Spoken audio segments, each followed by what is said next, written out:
नमस्कार, स्वागत है आपका अपने YouTube चैनल पर। आज की वीडियो में दोस्तों हम 5 नौकरियों की बात करने वाले हैं। जनरली आपको इन पदों के बारे में जल्दी से पता नहीं चलता है, तो इसमें संविदा की भी वैकेंसी रहेंगी दोस्तों। स्थायी तौर पे जो पद निकाले जाते हैं वो वैकेंसी भी यहाँ देखने को मिलेंगी। तो आप जहाँ से भी हैं, जिस क्षेत्र से भी हैं, आप अपने हिसाब से देख लेना और आवेदन इसमें आप कर सकते हैं। तो पहली वैकेंसी है दोस्तों हमारी NAS कॉलेज मेरठ में।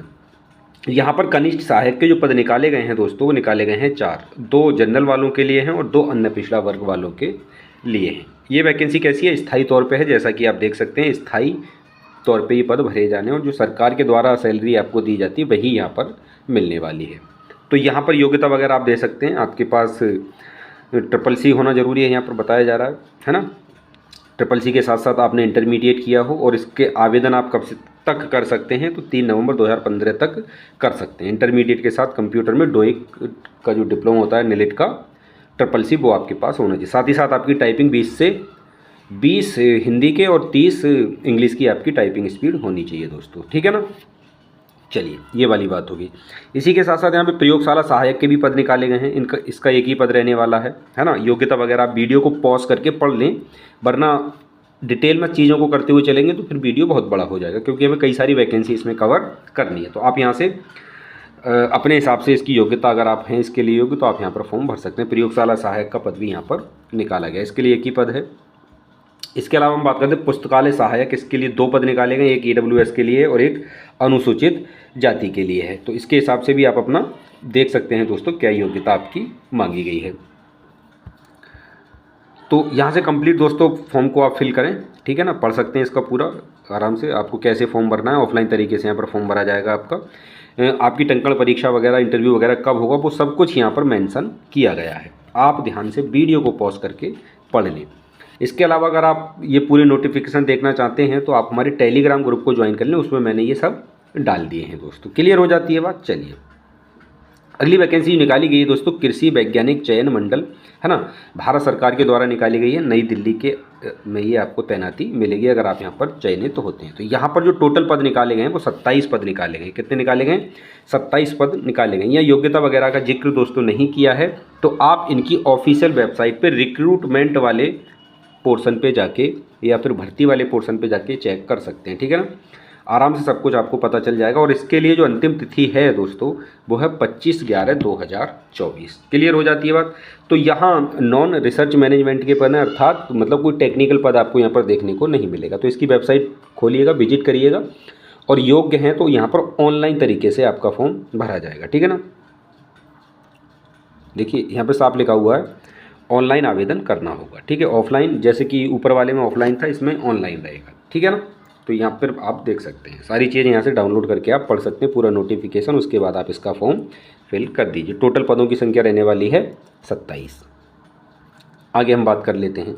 अगला निकाला गया है central government employment welfare housing organisation, ठीक है ना। Ministry of housing and urban affairs के द्वारा ये वैकेंसी दोस्तों निकाली गई। ये भी न्यू दिल्ली में है इसका ऑफिस कहाँ? न्यू दिल्ली में है। तो यहाँ पर दोस्तों अलग अलग जगह के लिए नौकरी निकाली गई हैं। आप देख सकते हैं प्लेस ऑफ पोजीशन आपको कहाँ दी जानी है, ठीक है ना। ग्रेटर नोएडा के लिए है, और इस तरीके से आगे आप देख सकते हैं, है ना। मोहाली वगैरह के लिए भी, विशाखापट्टनम वगैरह के लिए वैकेंसी निकाली गई। सैलरी वगैरह सब आपके सामने लिखी हुई है। एज क्राइटेरिया किस पोस्ट के लिए क्या रहने वाला, आप यहाँ से चेकआउट कर सकते हैं। योग्यता किसके लिए क्या रहने वाली है, तो वो भी दोस्तों आप यहाँ से देख सकते हैं। खास करके वैकेंसी इंजीनियरों के लिए है। किसके लिए है?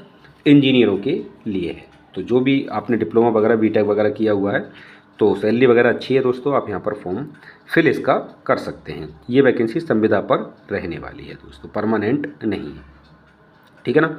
चलिए आगे आ जाते हैं दोस्तों। अगली वैकेंसी है हमारी भारतीय विज्ञान शिक्षा एवं अनुसंधान संस्थान भोपाल के लिए दोस्तों ये निकाली गई, ठीक है ना। इसका मतलब भोपाल के लिए का मतलब यह है कि इसका जो हेड ऑफिस है दोस्तों वो भोपाल में है ना। तैनाती भोपाल में मिलेगी ये कंफर्म नहीं है, आपको तैनाती भारत में कहीं भी दी जा सकती है, चूँकि ये सेंट्रल वैकेंसी है ना। और कॉन्ट्रैक्ट बेस पे है। क्या है? कॉन्ट्रैक्ट बेस पे, यानी संविदा के टाइप की ये नौकरी है।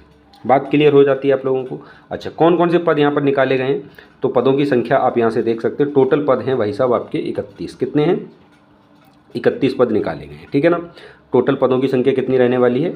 31 रहने वाली है आपकी, ठीक है। किस किस पद के लिए निकाले गए हैं? तो डेप्यूटी रजिस्ट्रार, डेप्यूटी लाइब्रेरियन, है ना। इस तरीके से काफ़ी सारे पद दोस्तों हैं, लाइब्रेरियन वगैरह के पद भी, जूनियर असिस्टेंट के पद भी यहाँ पर हैं। जूनियर असिस्टेंट के ठीक ठाक पद हैं, आप देख सकते हैं, ठीक है ना। जूनियर असिस्टेंट जिसे हम क्लर्क कहते हैं, उसके पद 7 निकाले गए हैं दोस्तों, ठीक है ना। कितने पद हैं? 7 निकाले गए। लैब असिस्टेंट अटेंडेंट के भी 5 पद निकाले गए। अटेंडेंट का मतलब होता है ये ग्रुप डी की एक जॉब होती है ना। क्या होती है? ग्रुप डी की एक जॉब होती है। कैसी है वैकेंसी? संविदा के आधार पे है दोस्तों, ठीक है ना। फॉर्म कैसे भरना है, क्या करना है, यहाँ पर सब कुछ मेंशन है। लास्ट डेट वगैरह आप यहाँ पर देख सकते हैं। 18/10 से ये फॉर्म भरे जा रहे हैं, ठीक है। लास्ट डेट आपकी 11 नवंबर रहने वाली है, ठीक है। और इसकी हार्ड कॉपी आपको इस विभाग में भेजनी होगी, IISER, ठीक है, शॉर्ट फॉर्म है इसकी। अधिक जानकारी के लिए आप इनकी ऑफिशियल वेबसाइट पे विजिट करेंगे, जहाँ से आपको योग्यता वगैरह सब पता चलने वाली है। तो मैं ऑफिशियल वेबसाइट बता देता हूँ, अगर आपको ये नहीं दिख रहा है तो IISERB.AC.in, ठीक है ना।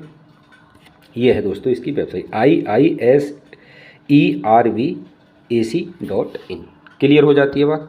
तो यहाँ पर जाकर के दोस्तों आप इस फॉर्म को फिल कर सकते हैं और इसकी हार्ड कॉपी आपको भेजनी होगी। तो ये रही आपकी भारतीय विज्ञान शिक्षा एवं अनुसंधान संस्थान भोपाल, जिसका हेड ऑफिस है, उसके लिए वैकेंसी निकाली गई। सभी तरह के पद यहाँ पर शामिल हैं। वीडियो को पॉज करके जैसे मैंने कहा था आप देख सकते हैं, या फिर हमारे टेलीग्राम ग्रुप में जाकर के भी सारी चीज़ें आपको वहाँ पर मिल जाएंगी। अगली वैकेंसी जो निकाली गई है दोस्तों, पवन हंस लिमिटेड की तरफ से निकाली गई है ना। पवन हंस लिमिटेड की तरफ से है, ध्यान से देखिएगा इसमें, ठीक है। ये भी सेंट्रल के तौर पे ही, मतलब संविदा के तौर पे ही होने वाली है, ठीक है ना। ये गवर्नमेंट ऑर्गेनाइजेशन है जो कि अभी थोड़ा प्राइवेट में चल रहा है, ठीक है ना। पवन हंस लिमिटेड लिखा हुआ तो ये प्राइवेट ही है फिलहाल अभी, यानी संविदा के तौर पर ये वैकेंसी होने वाली है। ये PSU है ना दोस्तों, पब्लिक सेक्टर एंटरप्राइज। तो यहाँ पे आप पोस्ट देख सकते हैं दोस्तों, किस किस तरह की पोस्टें यहाँ पर निकाली गई हैं। असिस्टेंट HR एडमिन की 2 पोस्टें, असिस्टेंट मटेरियल्स की 4 पोस्टें, जूनियर इंजीनियर सिविल की 1 पोस्ट है, स्टेशन इंचार्ज की 8 पोस्ट है, ट्रेनी टेक्नीशियन की 14 पोस्ट है। तो टोटल आप देख सकते हैं, है ना। जहाँ पे भी आपकी योग्यता फिट बैठ रही है दोस्तों, उस फॉर्म को आप फिल कर सकते हैं। फॉर्म को कैसे फिल करना यहाँ पर लिखा हुआ है। ये शॉर्ट नोटिस है जो कि अखबार वगैरह से निकाले गए हैं दोस्तों, जैसा कि आप लोग जानते ही। तो यहाँ पर वेबसाइट को देख लें दोस्तों, थोड़ा सा ये आ नहीं पा रहा, वेबसाइट पे कर रहे हैं तो थोड़ा सा ही हो रहा है। ये लिखा हुआ है www.pawanhans कोने में देख सकते हैं आप .co.in, ठीक है ना। तो इस वाली वेबसाइट पे जाएंगे और यहाँ से अपनी पूरी योग्यता वगैरह पूरा नोटिफिकेशन आप पढ़ेंगे। उसके बाद आप इच्छुक हैं तो इसके लिए आवेदन दे सकते हैं। तो ये रही दोस्तों इस सप्ते की पूरी संविदा की और परमानेंट की वैकेंसी। ये वैकेंसी अमूमन होता ये है दोस्तों, हर किसी की इन पर नज़र नहीं जाती, क्योंकि ये अखबार में एक छोटे से कोने में निकाली जाती हैं और लोगों को इसके बारे में पता नहीं चल पाता है, और नहीं चल पाता है तो ये वैकेंसी हाथ से निकल जाती है। तो इनमें आप फॉर्म जरूर डाला करिए अगर आपके आसपास में ये वैकेंसी बैठ रही है। जैसे मेरठ के आसपास के लोग इसमें अप्लाई कर सकते हैं, जो टाइपिंग वगैरह अच्छे से जानते हैं, है ना। और पद स्थायी तौर पे भी हैं, ये सरकारी वैकेंसी है दोस्तों ये, है ना, NAS कॉलेज के लिए। तो ऐसी वैकेंसी में कई बार मौका लग जाता है, तो ऐसी वैकेंसी को भी ट्राई दोस्तों करते रहिए। और इसको सारी जानकारी मैं अपने चैनल पे लाता ही रहता हूँ, चाहे वो संविदा की वैकेंसी हो, चाहे वो बहुत छुपी हुई वैकेंसी हो। मैं काफ़ी चीज़ें आपके साथ डिस्कस करता रहता हूँ नौकरी से संबंधित। तो क्लियर हो जाती है बात दोस्तों। चैनल पे नए हैं तो सब्सक्राइब जरूर करिएगा, ताकि आगे आने वाली अपडेट आपसे ना छूटे। मिलेंगे दोस्तों आप लोगों से एक अगली वीडियो में, तब तक के लिए जय हिंद, जय भारत।